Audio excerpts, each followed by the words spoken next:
Okay, this is my Flytop 2-man 4-season tent, and I was just going to show it to you when I had it all assembled and ready to go, because I just got it a week ago. It's been minus 50 with the wind chill.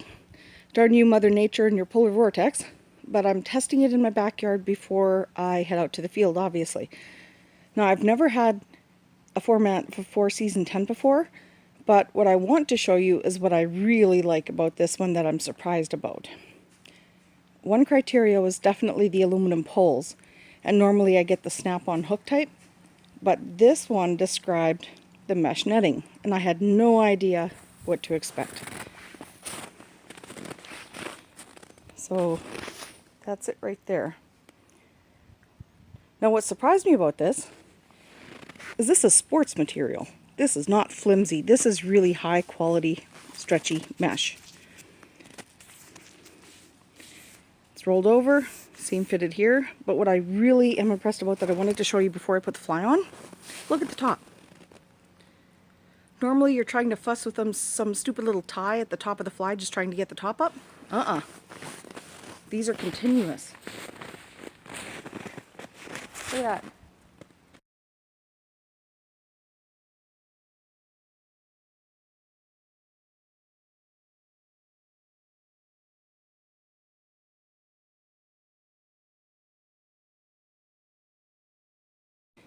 But I'm looking for insulation value on this, so I just wanted to show you that the support system and the aluminum poles. Nice thing about this tent is it's going to be self-supporting. The fly is going to be snipping right into here, and the only thing I'll have to peg out will be my entrance flaps. So I can move this if I need to, and I don't have to worry about pegging it down. Here's the front of the tent unpegged.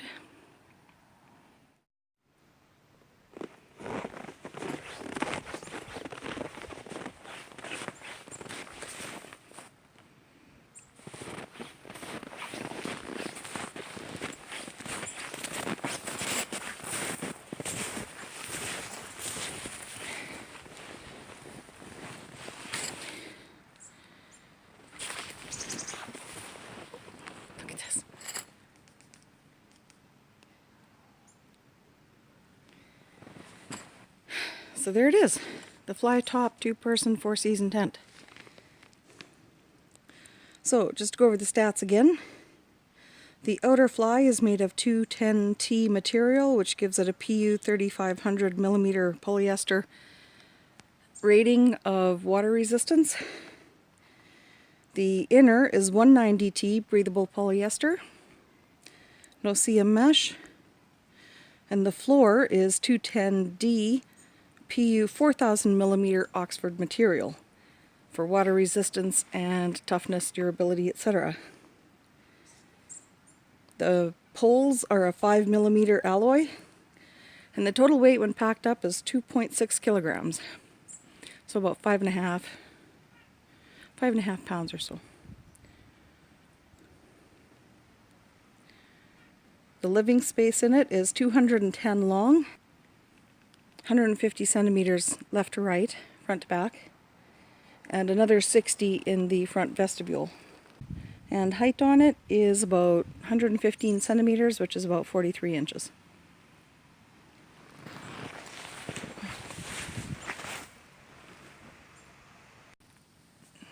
Well, I managed to string it to a tree there. I got a line out to a tree here. I'm going to bury those under snow, but before I get the tent skirting all snowed in, I want to show you the back door to this tent, or front door, whichever you decide you want it to be. There's Velcro.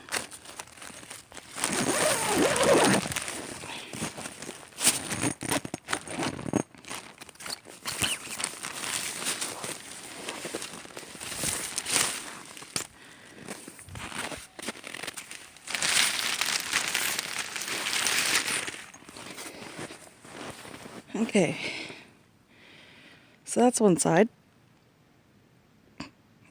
and you can see the zipper to get in here.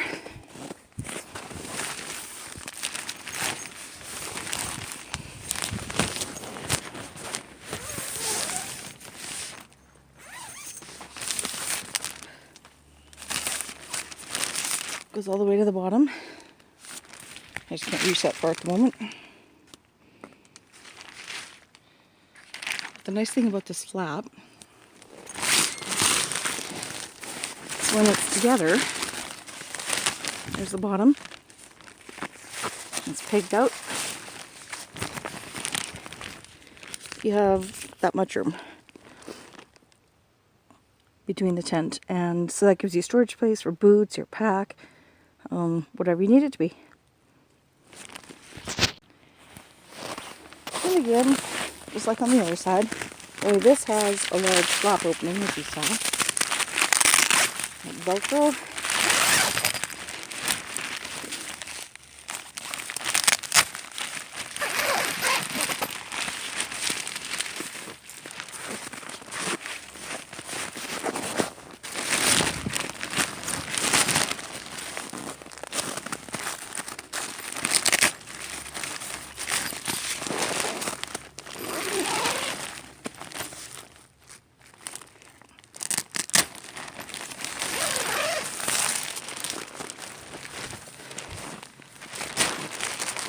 And you can roll it up and just attach it right there. Or you can get poles and somehow prop it up in the front. I wonder if that's what those little... Well, they say you can pull it up. If you've got your hiking poles or whatever. Your trekking poles, instead of putting pegs in the ground like this, you can prop it up on your pole, tie it there, and put it in the ground, and you got yourself a porch, so to speak.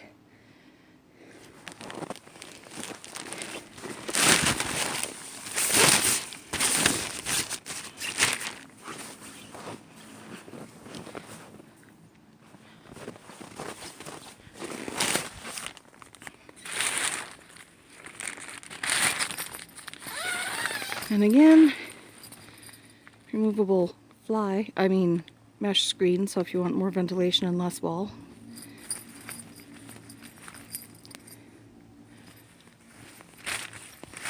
Goes all the way to the bottom, just like the other side. And when this one's pegged out, it gives you a lot more room actually. So I'll zip it up and peg it down, and I'll show you from the inside. It's a pretty nice floor.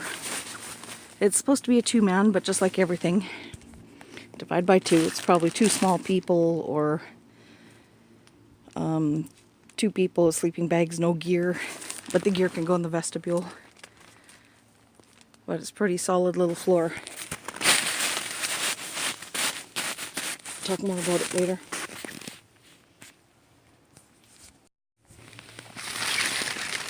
Don't know if anyone's noticed as I've been walking around, but I do have a tent footprint.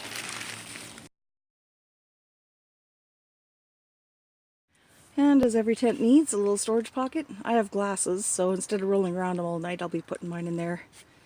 And one on the other end. There it is.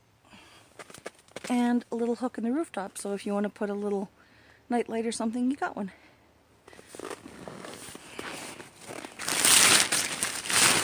And on the outside, you've got the no-seam mesh on the inside. That's what all the walls are in, no-seam mesh.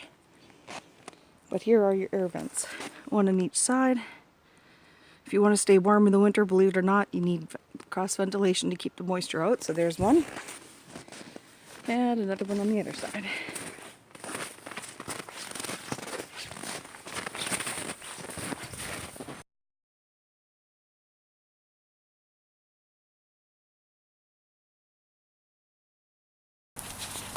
The one thing you didn't see earlier when I was setting it up was when I was pitching the snow onto it.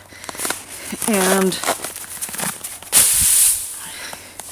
what I really like about this tent is the fact that the material's coated and it's made out of water and moisture resistant material. And I don't doubt that in any heavy rainstorm or snowstorm, this is going to shed like crazy.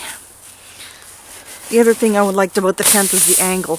Nice 2 poles give you a nice sharp angle on the sides. It's not going to create any pockets where any moisture is going to want to catch or pool. So that was the other thing.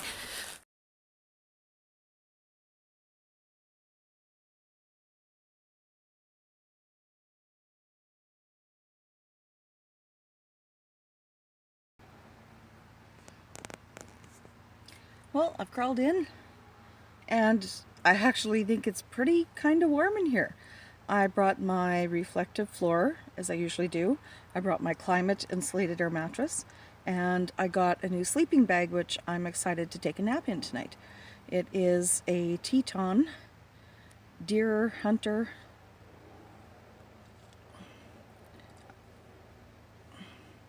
sleeping bag, and it's good to minus 37 Celsius. Sorry about that. So that's what I'm going to tuck in tonight. I've got my fleece top on, my fleece bottoms on, really warm pair of socks, and my fleece hoodie on. And I'm sitting on it, and I can actually feel it's warm underneath me. So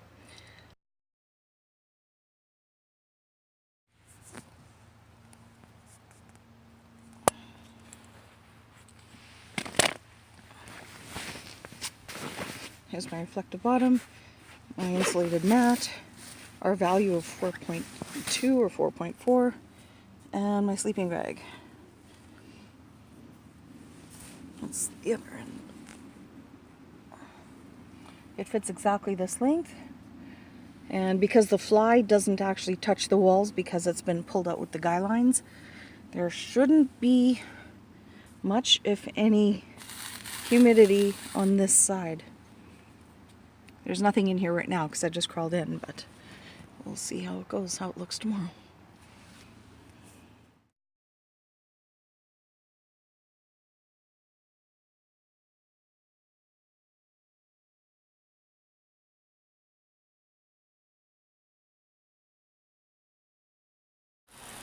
Well, time to go in. I took a nap out here for about an hour and I didn't want a chance with a new sleeping bag and a new tent as to what the results were going to be. Weather Network says it's minus 27 Celsius, so I'm not going to chance frostbite tonight, but I have a really good idea as to how it performed. So when the temperature comes up a little bit, I'll be ready to brave the cold at warmer weathers for a whole night.